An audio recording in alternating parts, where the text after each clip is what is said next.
Hi there, I'm Martin Steller. I'm an artist, I'm a business coach, and I'm founder of the Cabal Creative.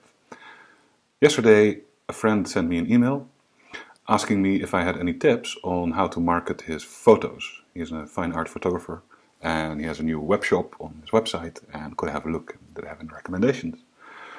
So I went to have a look, and it looked good, and I sent him an email with a couple of notes, a couple of pointers on how to better position himself and get more engagement from people. And then he came back and said, yeah, but that's a lot of hard work, and basically I want to get into musea. Do you have any connections?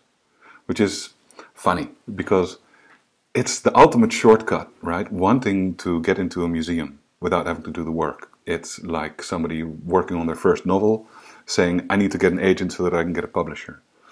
It's like your first movie script and you plan to get Hollywood to film that. And it's not that it can't happen. But it's much more likely that people with an audience and money to invest in production and things like that, or purchasing your work, it's much more likely that those people will take an interest in you if you bring your own audience. Right? Last year I spoke to a consultant in the publishing industry because I was wondering, should I try and look for a publisher for my book? And this lady said, well, unless you bring 100,000 people following you online, a publisher isn't really going to take you seriously. So this friend of mine, fortunately this morning there was another email and he said that he'd come to his senses and he was willing to do it the hard way, which actually doesn't have to be such a hard way. I mean, the hard way is to find people one follower at a time, one fan at a time, one buyer at a time. And as you go along growing your visibility, that accumulates. And you start to get more people to see you. They attract other people. They start talking about you. You get featured in the press. You get interviews. You might end up on a podcast or on television. And then slowly your fame spreads. And that's how you get into a museum. That's how you get a book deal. It's very nice to try and network your way up to the top. But if you're somewhere at the beginning stages of a career, then you tell me, why is somebody with a big audience and a viable business that presents the kind of work that you do, why are they going to look at you just because your work is so good?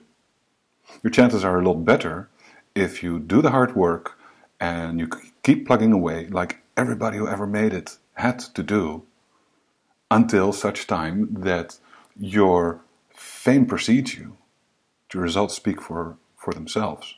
Because just the work, no matter whether you are fantastic at shiatsu massage, or your sculptures are the best, or you're the world's most powerful coach in whatever field, just you being very good at what you do doesn't mean people are going to flock to you.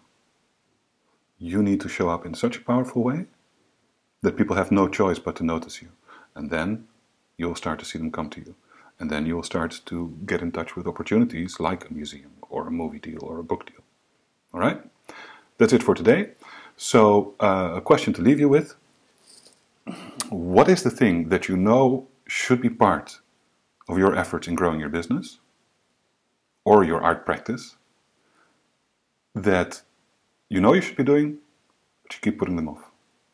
And once you've identified that, why do you keep putting them off? What actually are you telling yourself about the reasons why it's not going to happen today or not yet or sometime in the future? And that's it. See you tomorrow.